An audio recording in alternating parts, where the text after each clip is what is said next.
अब द्वीप पर फिर से गुलामों का व्यापार शुरू हो गया था। आओकीजी को लगा कि बाहर जाकर देखना जरूरी है। परिणामस्वरूप जब वह द्वीप पर आया तो आसपास के खिलौने अचानक मानव में बदल गए। आओकीजी ने पूरी प्रक्रिया अपनी आंखों से देखी। दरअसल जब वह साइकिल से घूमता था तो कई बार ड्रेसरोसा आया था। उस समय उसने ये खिलौने देखे थे, लेकिन उसने ज्यादा नहीं सोचा था कि ये कहां से आए हैं। अब इन खिलौनों को जीवित लोगों में बदलते देखना, यह दृश्य आओकीजी के लिए बहुत चौंकाने वाला था।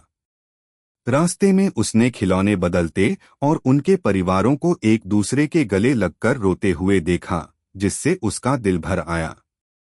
इस समय आओकीजिस डेन डेन मुशी का फोन बजा और यह मरीन मुख्यालय से कॉल था। विश्व सरकार के अधिकारी और कम्युनिस्ट पार्टी के खुफिया अधिकारी जो वापस आ गए थे, पहले ही खबर दे चुके थे। इस समय उनकी संख्या बहुत ज्यादा थी और विश्व सरकार बहुत हैरान थी। उन्हें समझ नहीं आ रहा था कि यह सच है या कोई साजिश।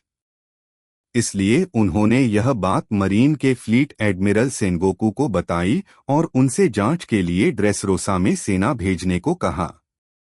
जब उन्हें यह निर्देश मिला तो उन्हें याद आया कि आओकीजी ईशान का पीछा करते हुए ड्रेसरोसा तक पहुंच गया था और उन्होंने जल्दी से उसे बुलाया। जब आओकीजी ने सेनगोकू को बताने और द्वीप पर देखी गई हर चीज का वर्णन करने की योजना बनाई तो अचानक सिग्नल बंद हो गया।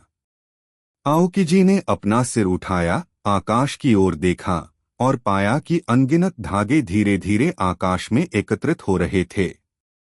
अंततः विशाल पक्षी पिंजरा प्रक्षेपित किया गया।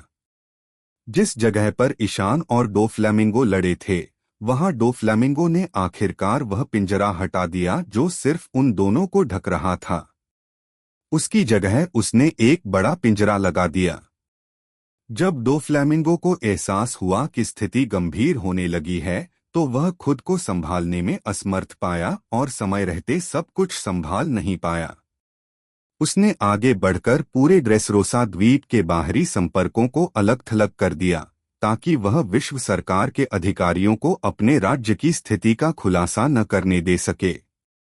पक्षी पिंजरा डेन डेन मुशी की रेडियो तरंगों को अलग कर सकता है, इसलिए जब यह स्थापित किया गया था तो द्वीप पर सभी लोग जो बाहरी दुनिया के साथ संचार कर रहे थे, उन्होंने पाया कि संकेत अचानक बाधित हो गया था और चाहे वे स्पीकर में कितना भी चिल्लाएं, वे जवाब नहीं देते हैं।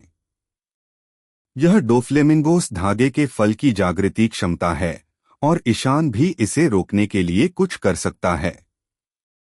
वह केवल ड्रेसरोसा के आकाश में पक्षी पिंजरे को करीब से देख सकता है।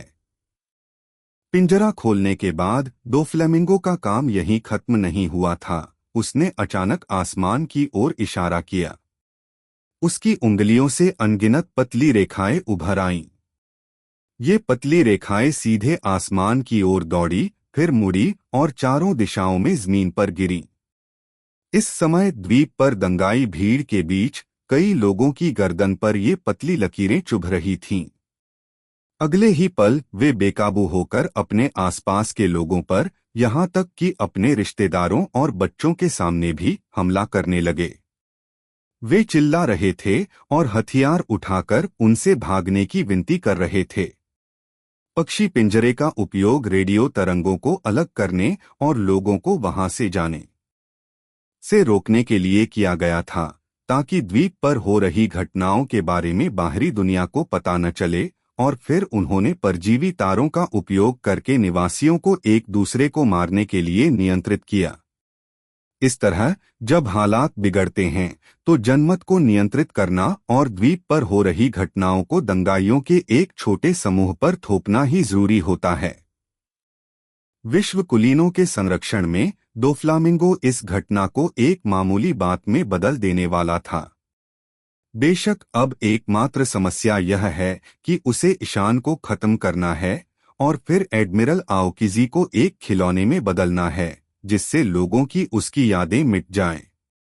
इसलिए हालांकि दो फ्लेमिंगो स्थिति को सुधारने की पूरी कोशिश कर रहा है, इयान के विचार में वह केवल व्यर्थ ही संघर्ष कर रहा है।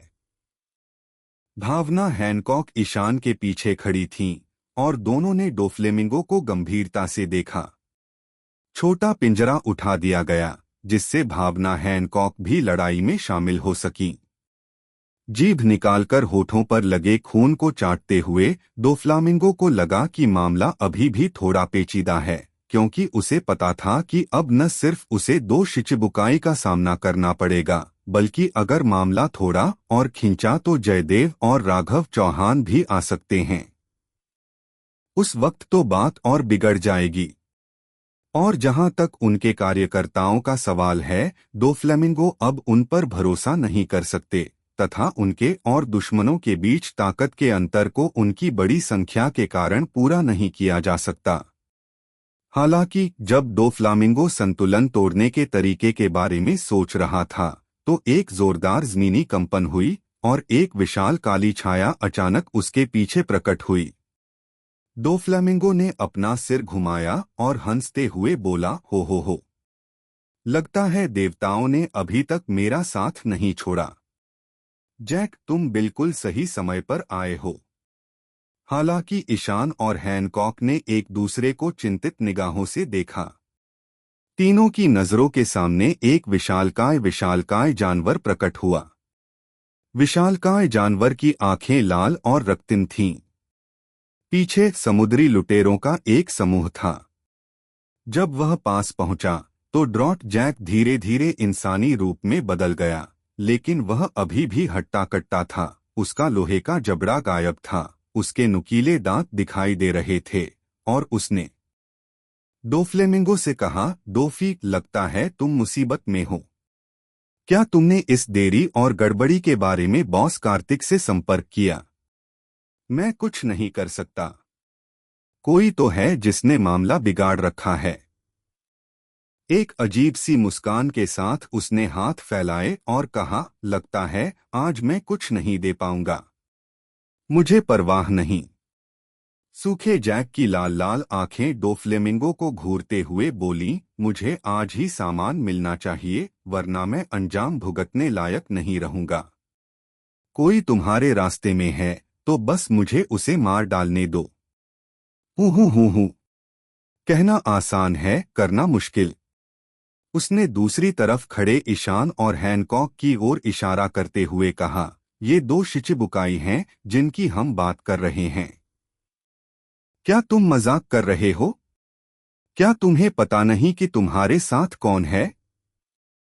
सूखा जैक दहाड़ा, युद्ध ही वह चीज है जिसके लिए हम प्रयास करते हैं। यह कहकर वह आदमी सीधे ईशान की ओर दौड़ा। दरअसल जब ईशान ने ड्रॉट जैक को देखा तो वह मन ही मन कोसने से खुद को नहीं रोक पाया। उसने कभी सोचा भी नहीं था कि 100 बीस्ट पायरेट्स के लोग असल में इस द्वीप पर हैं। सूखा जैक एक सच्चा पागल है, दुनिया का सबसे लापरवाह इंसान। शिचिबुकाई की उपाधि उसके लिए कोई मायने नहीं रखती। इस आदमी ने जरा भी संकोच नहीं किया और वह युद्ध के लिए दौड़ पड़ा। उसका जवाब हमेशा युद्ध होता है। सूखा जैक 2 कदम चलकर ईशान की ओर दौड़ा। उसके नीचे उतरते ही उसके पैरों तले जमीन फट गई और फिर जैक ने सीधे ईशान पर एक मुक्का मारा। ईशान ने एक शब्द भी नहीं कहा, उसके मुक्के से बचने के लिए बगल की ओर मुड़ गया और फिर सेनबोनजाकुरा ने जैक की बाह पर वार किया। जगह जगह चरमराहट की आवाज गूंज रही थी जो इयान के ब्लेड और जैक की बाह पर बुसोशोकु हकी के घर्षण से आ रही थी। यह उनकी हकीकी प्रबलता को दर्शाता है। दूसरी ओर हैनकॉक डोफ्लेमिंगो से भिड़ रहा था और दोनों ने अपने पैरों का इस्तेमाल करके एक दूसरे से मुकाबला किया। चूंकि सूखा जैक प्रकट हुआ है, क्या योनको का कोई अन्य व्यक्ति बहुत पीछे रह जाएगा? ड्रेसरोसा शहर के दक्षिण में एक भूमिगत बंदरगाह में निको, ऋतु, महेश और डोरोनी लकड़ी के बक्सों के ढेर के पीछे छिपकर ध्यान से झांक रहे थे। उनके सामने ही कुछ ही दूरी पर अजीबोगरीब लोगों का एक झुंड दिखाई दिया। नेता एक आदमी था जो आकर्षक कपड़े पहने हुए था। उसने एक बड़ी नारंगी और लाल धारियों वाली टोपी पहनी हुई थी जिसके किनारे पर इंद्रधनुषी रंग के लॉलीपॉप लगे थे। यह आदमी दुबला-पतला था, उसकी नाक और जीभ लंबी थी और उसके हाथ में एक टेढ़ी छड़ी थी जो किसी कैंडी केन जैसी लग रही थी। इन लोगों में आरव, साबो और उनका समूह जमीन पर बैठे थे और उन्हें चारों ओर से घेर लिया गया था। वे हिल भी नहीं पा रहे थे क्योंकि उनके शरीर पर पारदर्शी घोल की एक अजीब सी परत थी। कैंडी का घोल उन पर लगने के बाद एक बहुत सख्त परत बन गई जिससे उनके शरीर हिल भी नहीं पा रहे थे। आरव और साबो उस समय कड़ी मशक्कत कर रहे थे। आरव तो आग बनकर इस लेप को पिघलाना भी चाहता था, लेकिन अजीब बात यह है कि इस लेप से ढकी जगहों को एलिमेंटलाइज नहीं किया जा सकता। ओह हा। संघर्ष मत करो। यह हकी के साथ मिश्रित एक शक्तिशाली पिघली हुई कैंडी है। उस अजीब आदमी ने अपनी लंबी जीभ निकाली और उसे अपने मुंह के कोनों पर टिका दिया। वह हंसा और बोला, भले ही तुम लोगिया यूजर हो, जब पकड़े जाओगे तो कोई रास्ता नहीं है। आरव ने उसकी बात अनसुनी कर दी और बाहर निकलने का रास्ता ढूंढता रहा, लेकिन साबो शांत थी और मुस्कुराते हुए बोली, मुझे उम्मीद नहीं थी कि यहाँ बिग मॉम पायरेट्स का कोई सदस्य मिलेगा। तुम कौन हो? क्या आप चाहते हैं कि मैं अपना परिचय दूं? उसने अपनी कैंडी केन हिलाई और एक अजीब सी मुस्कान के साथ कहा, मैं चारुलता पेरोस्पेरो हूं, बिग मॉम का सबसे बड़ा बेटा, टोटो लैंड का कैंडी मंत्री, बिगमा पायरेट्स के 34 अधिकारियों में से एक। आपसे मिलकर मुझे बहुत गर्व हुआ। बिगमा पायरेट्स के लोग यहाँ क्यों आए हैं? नाना इस समय वॉलनट के साथ पीठ सटाकर बैठी थीं और पेरोस्पेरो का परिचय सुनकर वह आश्चर्य से पूछ ही नहीं पाईं। पेरोस्पेरो नाना के पास गया और नाना की ठुड्डी को ऊपर उठाने के लिए अपनी उंगली बढ़ाई। वाह, कितनी खूबसूरत लड़की है। क्या तुम ड्रैगन हंटर पायरेट ग्रुप से हो? पर मैं सिर्फ फायर फिस्ट आरव को जानता हूं। तुम कौन हो? नाना ने उसकी बात अनसुनी कर दी, अपना सिर हिलाया और उसकी उंगली दूर फेंक दी। पेरोस्पेरो को भी कोई आपत्ति नहीं थी। उन्होंने गर्व से कहा, हम यहाँ इसलिए हैं क्योंकि किसी ने हमसे मदद मांगी थी। उनके शब्दों से विंसमो के योंजी का रूप सबकी आंखों में उभर आया। विंसमो के योंजी अंततः बचाव दल से मिले। एक छोटी सी बात के लिए बिग मां निश्चित रूप से व्यक्तिगत रूप से बाहर नहीं जाना चाहती थीं, इसलिए उन्होंने अपने पहले बेटे चारुलता पेरोस्पेरो को भेजा। नई दुनिया में शासन करने वाले 4 सम्राटों की शुद्ध उपस्थिति के रूप में उनकी शक्ति एक मजाक नहीं है। व्हाइटबर्ड समुद्री डाकू के पास 16 बेड़े हैं, बिग मां के पास 34 अधिकारी और 3 मीठे कमांडर हैं, कार्तिक के पास 3 आपदाएं हैं और उनके जानवरों की सेना है। अकागामी, लाल बाल, शरद के लिए सबसे कम उम्र के, उन्हें कम करके नहीं आंका जाना चाहिए। न्यायाधीश के निर्देशानुसार योंजी ने बिग मां समुद्री डाकुओं से संपर्क करने के बाद गठबंधन का अनुरोध किया तथा जर्म्स की वैज्ञानिक और तकनीकी शक्ति में योगदान देने की इच्छा व्यक्त की, इस शर्त पर कि बिग मां समुद्री डाकू जर्म्स 66 को बचाएंगे और सुरक्षा प्रदान करेंगे। चारुलता लिनलिन ने कहा कि यह कोई समस्या नहीं है, इसलिए कैंडी मंत्री चारुलता पेरोस्पेरो ने अपनी सेना के कुछ समुद्री डाकुओं को लेकर योंजी के साथ तुरंत ड्रेसरोसा की ओर प्रस्थान किया। इयान के उतरने के कई घंटों बाद वे द्वीप पर पहुंचे। हालांकि सूखे जैक की तरह पेरोस्पेरो द्वारा लाया गया बेड़ा किसी नियमित बंदरगाह से प्रवेश नहीं करता था। भूमिगत दुनिया के सबसे बड़े हथियार तस्कर और काले दलाल के रूप में डोफ्लेमिंगो ने ड्रेसरोसा में कुछ भूमिगत बंदरगाह स्थापित किए हैं, जिनकी सुरक्षा और नियंत्रण डोनक्विजोटे समुद्री लुटेरों के हाथ में है। आम लोगों को ऐसी किसी जगह के बारे में पता भी नहीं है। पेरोस्पेरो को इस भूमिगत बंदरगाह के बारे में पता था और जब वे भूमिगत बंदरगाह में दाखिल हुए तो वहां उनकी मुलाकात आरव और साबो से हुई। जब साबो को पता चला कि डोफ्लामिंगो हथियारों की तस्करी कर रहा है तो वह क्रांतिकारी सेना के लिए इन हथियारों को जब्त करना चाहता था। उसने बिना किसी हिचकिचाहट के तुरंत उन्हें छीनने का फैसला किया। उसने और आरव ने मोर्चा संभाला और शहर में उस जगह की तलाश की जहां डोनक्विजोट समुद्री डाकू समूह हथियार ले जाता था। यह भूमिगत बंदरगाह उन्हें अभी अभी मिला था। हालांकि इससे पहले कि वे हथियार छीन पाते उन पर पेरोस्पेरो ने हमला कर दिया, जो अचानक बंदरगाह में प्रकट हुआ। पेरोस्पेरो चाट चाट फल का प्रयोग करने वाला था और कैंडी मानव बन गया। वह अपने शरीर से चिपचिपा सिरप बना सकता है।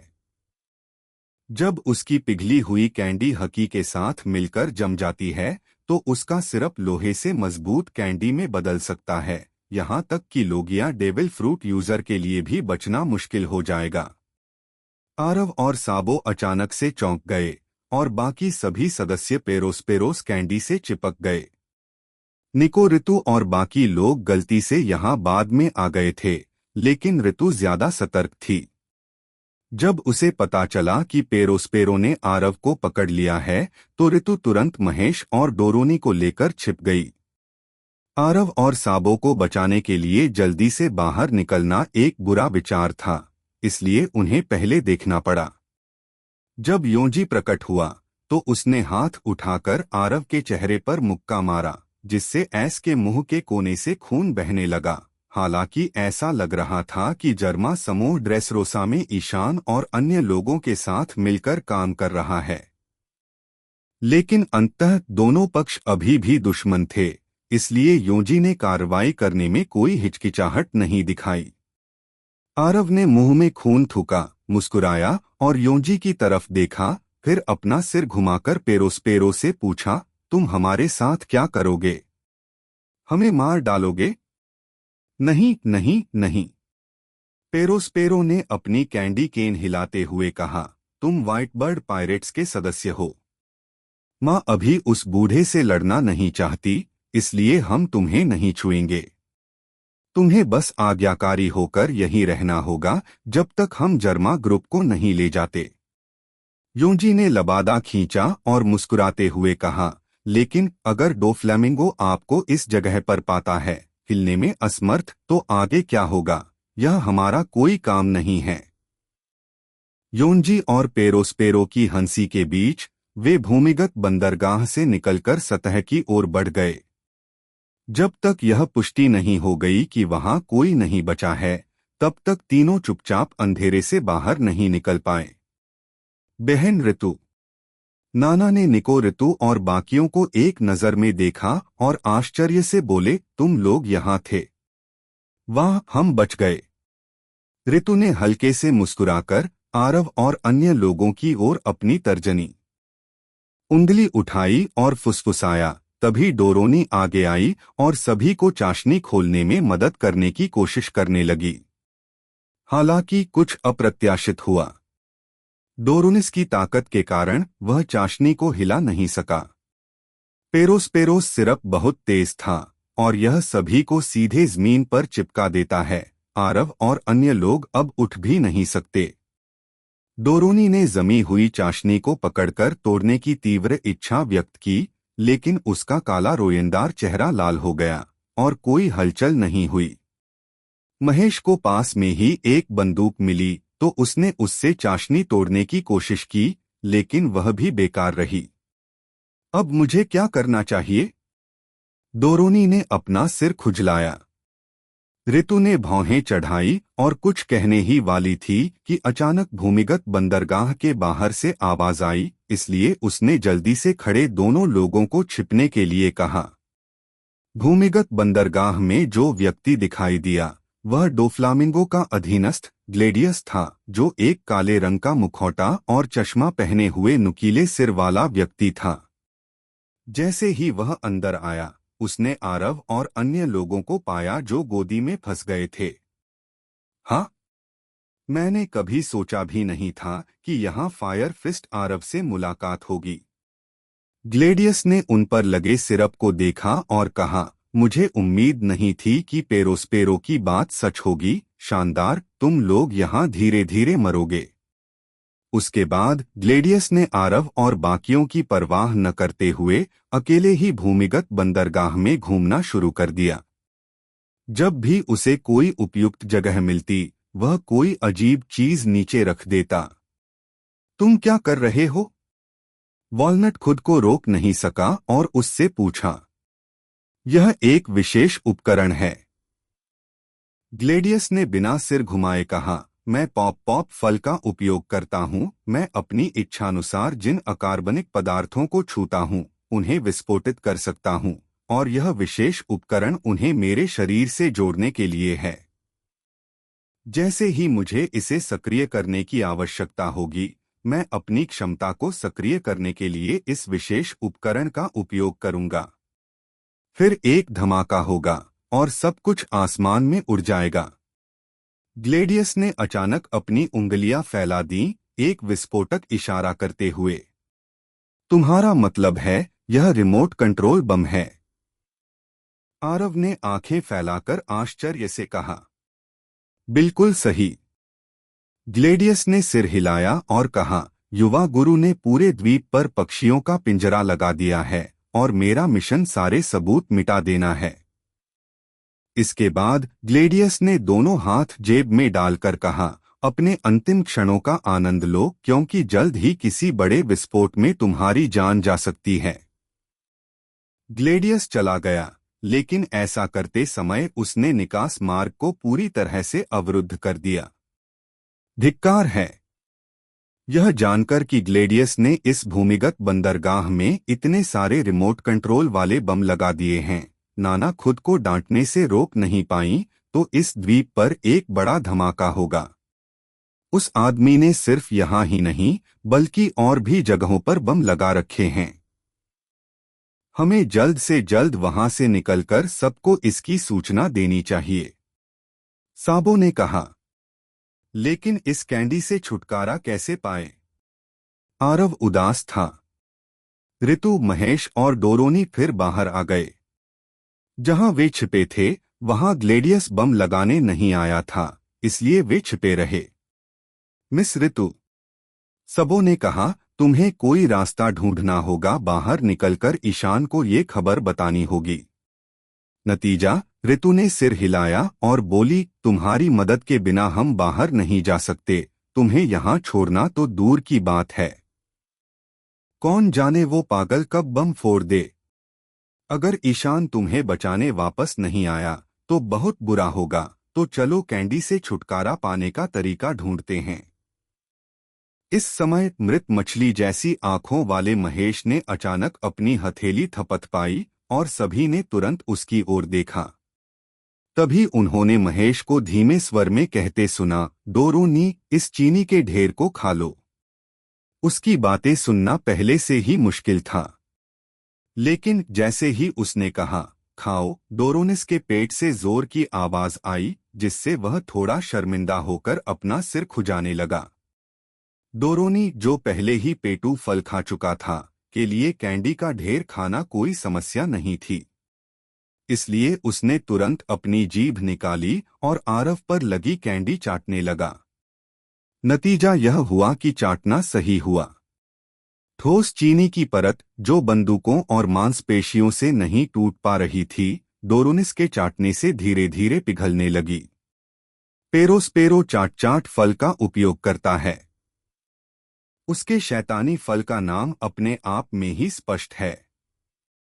उसकी यह क्षमता चाटने से सक्रिय और निष्क्रिय होती है। जब महेश के दिमाग में एक चतुर विचार आया, तो इन लोगों पर लगाई गई चीनी की परत कम से कम दर्जनों पाउंड तक पहुंच गई, लेकिन डोरोनी ने यह सब निगल लिया। आरव और साबो आजाद हो गए और जल्दी से जमीन से उठकर अपने शरीर हिलाने लगे। चलो ईशान चलते हैं, आरव ने कहा। अगर द्वीप पर कोई बड़ा विस्फोट हुआ तो हमें वहां से निकलने के लिए तैयार रहना होगा। नतीजतन साबो की राय अलग थी। उन्होंने कहा, द्वीप के निवासियों का क्या होगा? विस्फोट से वे भी प्रभावित होंगे। चाहे कुछ भी हो, उन्हें तुरंत वह स्थान छोड़ना पड़ा। भूमिगत बंदरगाह वास्तव में एक नदी में बनाया गया था और बाहर निकलने के लिए एक विशाल पत्थर के गेट को बंद कर दिया गया था। लेकिन आरव के लिए यह मुश्किल नहीं था। उसकी गर्मागर्म लौ जारी की गई और धीरे धीरे पत्थर के गेट को पिघला दिया, जिससे सभी को बाहर निकलने की अनुमति मिली। हालांकि जब वे बाहर आए और जमीन पर लौटे तो उन्होंने ड्रेसरोसा के पूरे आकाश को ढकने वाले अनगिनत पतले धागे देखे। यह क्या? आरव ने आश्चर्य से आसमान की ओर देखा। मुझे लगता है यही चिड़िया का पिंजरा होगा। ऋतु ने भी आसमान की तरफ देखा और कहा, क्या बम लगाने वाले हेजहॉग हेड ने इसका जिक्र नहीं किया था? ये डोफ्लेमिंगो की एक क्षमता होनी चाहिए। क्या करें? हम तो बाहर ही नहीं निकल पा रहे। नाना ने कहा, अगर इस पिंजरे ने पूरे द्वीप को घेर लिया है तो फिर हम यहाँ के निवासियों को भी निकाल दें तो भी हम बच नहीं पाएंगे। साबो ने अपनी टोपी का किनारा नीचे किया और शांति से कहा, अब हम केवल सबसे बुरे के लिए तैयार हो सकते हैं।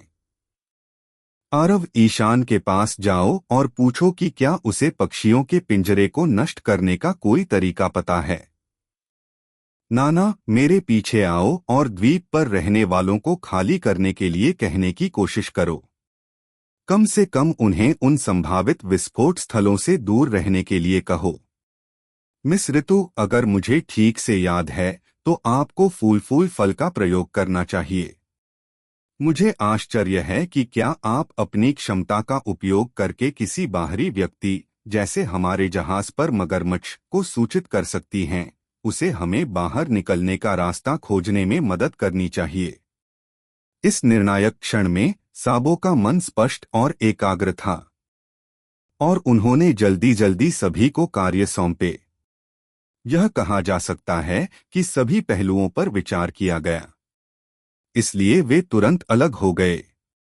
ईशान और ड्रॉट जैक तथा डोफ्लेमिंगो और हैनकॉक के बीच युद्ध के दृश्य को देखें तो यह 10 मिनट से अधिक समय तक चला। युद्ध की स्थिति के लिए ईशान केवल एक शब्द का उपयोग कर इसका वर्णन कर सकता है, जो कि मुश्किल है। जैक की लड़ने की शैली बेहद क्रूर है, जो उसके प्राचीन जुआन फल और उसकी मछुआरे की वंशावली पर निर्भर करती है। इस लड़के की ताकत भयानक है।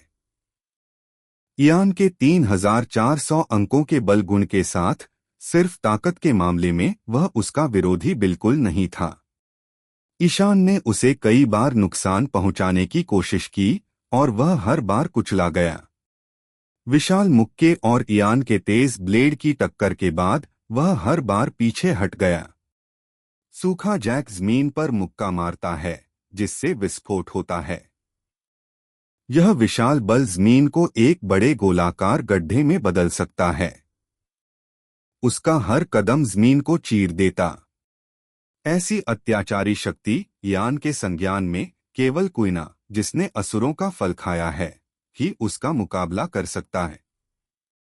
इसके अलावा जैक के पास एक मजबूत बुसोशोकु हकी है, जिससे ईशान को तेज सिरदर्द हो गया। लगता है ये आक्रामक लोग आर्मामेंट हकी में जल्दी ही महारत हासिल कर लेते हैं और ड्राउट जैक इस सूची में सबसे ऊपर है। यहाँ तक कि जब ईशान ने डार्कनेस फ्लेम की उन्नत तलवार का इस्तेमाल किया, तब भी वह अपनी त्वचा पर सिर्फ एक हल्का सफेद निशान ही बना पाया।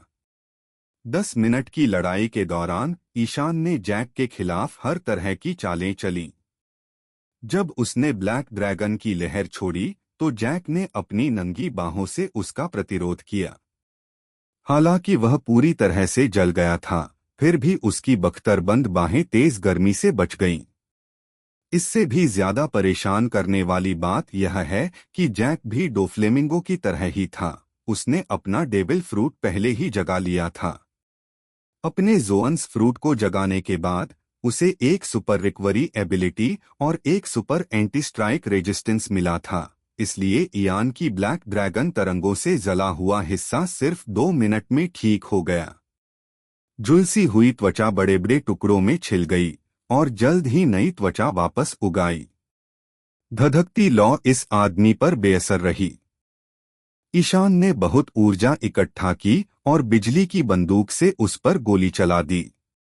यह आदमी बस कुछ देर के लिए स्तब्ध रह गया और फिर होश में आ गया। फिर ईशान ने आखिरी बार गिरती हुई बिजली का इस्तेमाल किया। अल्ट्रा हाई वोल्टेज लेजर ने जैक पर बमबारी की, जो उसके प्रहार रोधी प्रतिरोध से काफी हद तक बेअसर हो गई। उसने उस पर रेलगन के उन्नत संस्करण का भी इस्तेमाल किया, लेकिन यह आदमी अपनी मांसपेशियों पर ही निर्भर था, क्योंकि सुपर इलेक्ट्रोमैग्नेटिक शॉटगन भी बेकार थी और उसकी हथेली को भेद नहीं पाई।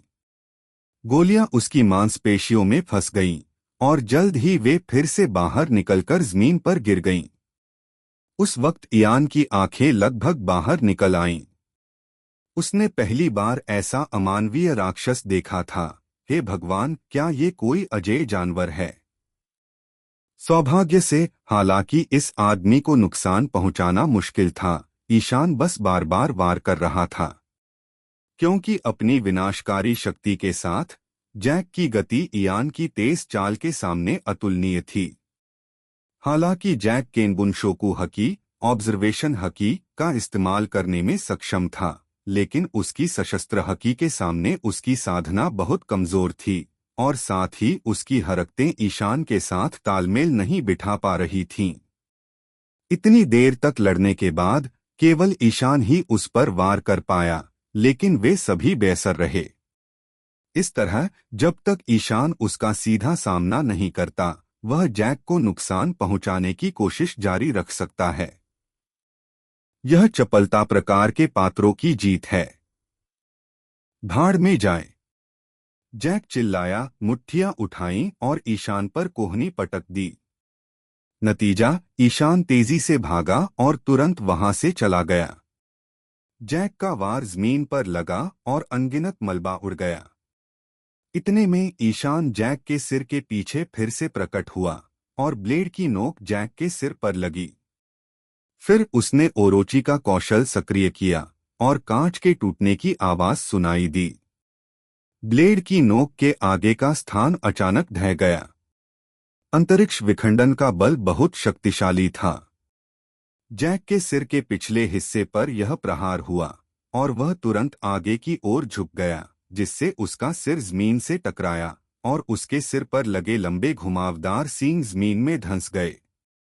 इयान के वार से वह व्यक्ति चक्कर खा गया तथा उसके नाक और मुंह से खून बहने लगा, लेकिन यह जल्दी ही बंद हो गया। आउच! आउच! जैक ने अचानक अपने सींग जमीन से निकाले, एक बड़ा पत्थर का टुकड़ा उठाया और अपना सिर ईशान पर दे मारा।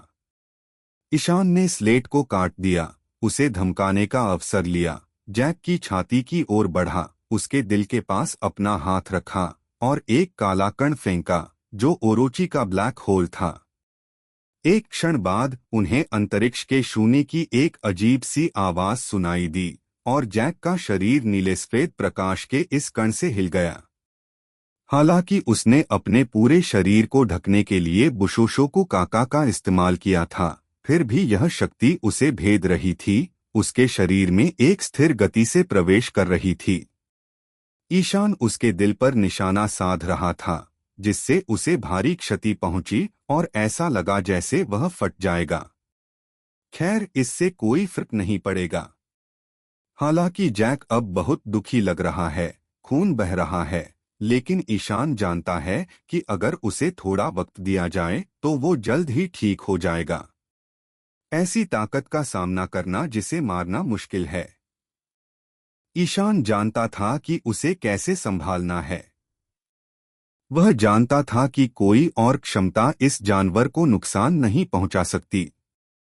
साथ ही उसे आभास था कि जल्द ही वह मैमथ में बदल जाएगा। हालांकि इस तरह के बदलाव के साथ वह धीमा जरूर हो जाएगा, लेकिन उससे निपटना भी मुश्किल हो जाएगा। इसलिए उन्हें फिलहाल उसे खत्म करना पड़ा। इस लड़के में अद्वितीय क्षमता है और ईशान ने हमले शुरू करने से थकान महसूस करना शुरू कर दिया। ईशान का अनुमान है कि जैक भी कार्तिक की राह पर चल रहा होगा। फिलहाल वह योंको जितना अच्छा तो नहीं है, लेकिन उम्मीद है कि वह अमरता की ओर बढ़ रहा होगा। यह मिथिक ज़ुआन डेविल फ्रूट की अनूठी दिशा है। इस समय ईशान ने ईविल आई मास्टर और डिवोरिंग ब्लैक ड्रैगन वेव के कौशल का इस्तेमाल किया। हालांकि बड़े बड़े मूव्स बार बार हुए, लेकिन वास्तव में उनका उपभोग बहुत कम हुआ। उसे कोई चोट नहीं आई और उसकी सहन शक्ति अभी भी ऊंची थी, इसलिए उसकी नींद रिकवरी बहुत तेज थी। अगर वह जैक से लड़ता रहे तो वह 3 दिन और 3 रात इसी अवस्था पर निर्भर रह सकता है, लेकिन समस्या यह है कि यह पूरी तरह से व्यर्थ है। ऐसे पागल से लड़ना और उसे न मार पाना मेहनत की बर्बादी जैसा लगता है। वरना उसकी आत्मा को निगलने की कोशिश करो। आपका शरीर चाहे कितना भी मजबूत क्यों न हो, आपकी आत्मा भी उतनी ही नाजुक है ना? लेकिन इसमें बहुत समय लगेगा। और हैनकॉक को देखने के बाद ईशान ने पाया कि इस दौरान उसने और डोफ्लामिंगो ने भी अविभाज्य रूप से लड़ाई लड़ी थी, लेकिन किसी भी मामले में डोफ्लामिंगो का अभी भी ऊपरी हाथ था, जो कि क्षमता संयम के कारण है। हैनकॉक की पेट्रोकेमिकल क्षमता को आमतौर पर लक्ष्य के साथ संपर्क की आवश्यकता होती है, लेकिन डोफ्लामिंगो ने दूर से हैनकॉक पर हमला करने के लिए अपने धागों को नियंत्रित रखा। डोफ्लामिंगो के पास एक मजबूत केनबुनशोकु हाकी है और हैनकॉक भी समान रूप से योग्य है। उनकी हाकी अप्रभेद्य है, लेकिन उनकी क्षमताएं अलग हैं। ईशान जानती थी कि अगर वह इसी तरह लड़ती रही तो डोफ्लामिंगो के तेज हमलों से हैनकॉक घायल हो सकता है। तभी आरव अचानक चारों लोगों के बीच रणभूमि में घुस आया। उसने हाथ उठाकर एक तेज मुक्का जैक पर मारा। जमीन पर पड़े उस आदमी को आग लगा दी। तभी आरव दौड़कर ईशान के पास गया और उसे जल्दी से सब कुछ बता दिया। बम! ईशान ने सांस ली। इस समय द्वीप पर न केवल ईशान द्वारा लाए गए शक्तिशाली नेता थे, बल्कि मछुआरे समुद्री डाकू, कुजा समुद्री डाकू और ड्रैगन हंटर समुद्री डाकू के सदस्य भी थे। अगर कोई बड़ा विस्फोट होता तो ईशान और बाकी लोग तो बच जाते, लेकिन तीनों समुद्री डाकू रेजिमेंटों को भारी नुकसान जरूर होता।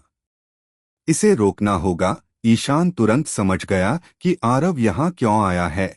उसने ऊपर पक्षी पिंजरे की ओर देखा और आरव से पूछा, क्या तुम्हारी लौ का इन तारों पर कोई प्रभाव नहीं पड़ता? मैंने कोशिश की। मैंने उस पर great flame commandment flame emperor की बौछार कर दी, लेकिन बात नहीं बनी। आरव ने सिर हिलाया और कहा, वो रेशमी रेखाएं एक पल के लिए जली पर खराब नहीं हुई। ईशान ने डोफ्लामिंगो की ओर देखा और ऐसा लगा कि समस्या का स्रोत अभी भी यही आदमी था। आह! सूखे जैक के शरीर की लपटें बुझ गईं और वह आदमी फिर से ईशान की ओर दौड़ा। इस समय जैक पूरी तरह से गंजा हो चुका था और उसके कुछ बाल पहले ईशान ने जला दिए थे। अब ऐस की मशाल ने बाकी सारे बाल जला दिए थे, इसलिए वह बहुत घिनौना लग रहा था। अभी खत्म नहीं हुआ। ईशान ने गुस्से से जैक की तरफ देखा, जो फिर से दौड़ा। वह खुद को रोक नहीं पाया और दांत पीसते हुए अपने हाथ में पकड़े सेनबोनजाकुरा को उल्टा कर दिया, जिसका ब्लेड जमीन की तरफ था। अगले ही पल यान का हाथ ढीला पड़ गया और सेनबोनजाकुरा अचानक गिर गया। हालांकि ऐस के हैरान करने वाले भाव में सेनबोनजाकुरा का ब्लेड पानी में गिरने जैसा था और जमीन पर एक लहर के बाद यह सीधे गायब हो गया। तितर बितर चीयर। सेनबोनजाकुरा कागेयोशी। आरव ने यान के सेनबोनजाकुरा ब्लेड शिकाई को देखा। हालांकि वह काफी आश्चर्यचकित था कि यान के हाथ में ब्लेड अनगिनत पंखुड़ियों में क्यों बिखर गया। आरव ने इसे एक प्रकार की तलवारबाजी के रूप में माना। हालांकि अब वह दंग रह गया क्योंकि उसने ईशान को एक ऐसी चाल का उपयोग करते देखा जो उसने पहले कभी नहीं देखी थी। पहले ईशान सेनबोनजाकुरा को अपने हाथ में सीधा पकड़ता था और ब्लेड चेरी ब्लॉसम की पंखुड़ियों में बदल जाता था, लेकिन इस बार ईशान ने पूरे ब्लेड को जमीन में फेंक दिया।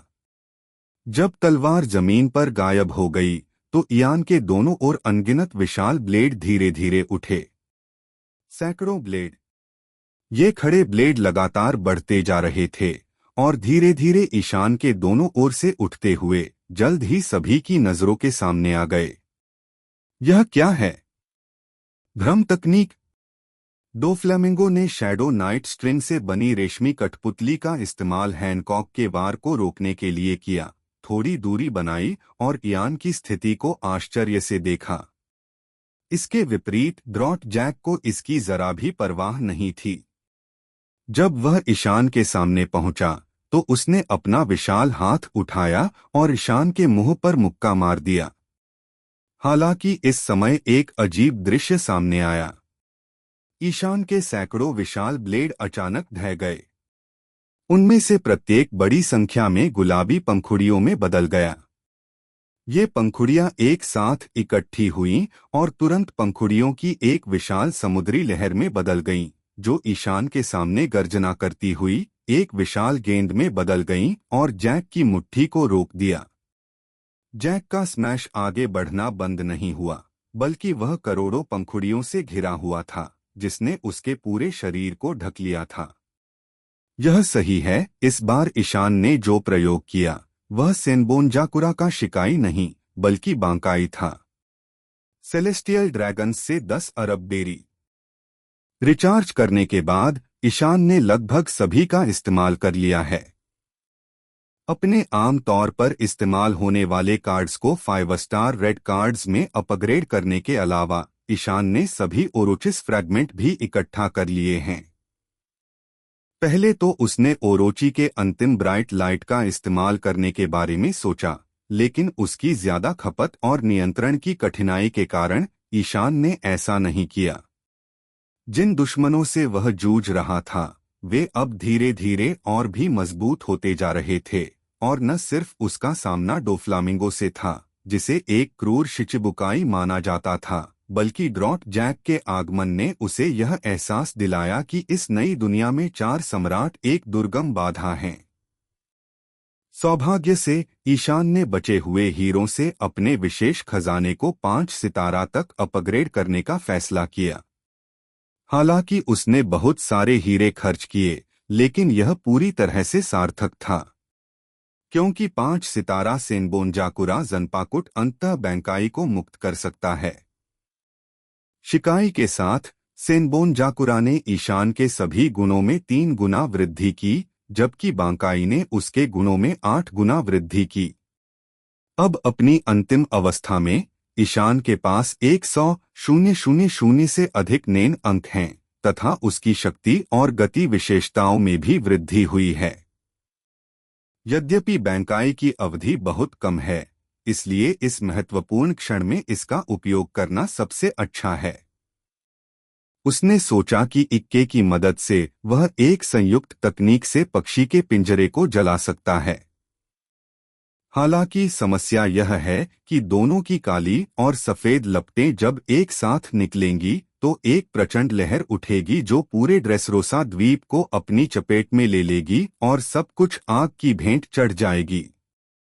अब द्वीप पर बहुत सारे लोग हैं, सिर्फ 3 समुद्री डाकू समूह ही नहीं बल्कि कई निर्दोष नागरिक भी। ईशान और आरव अभी भी जारी हुई नर्क की आग को नियंत्रित नहीं कर पा रहे हैं। अगर वे नियंत्रण खो बैठे तो मुसीबत खड़ी हो जाएगी।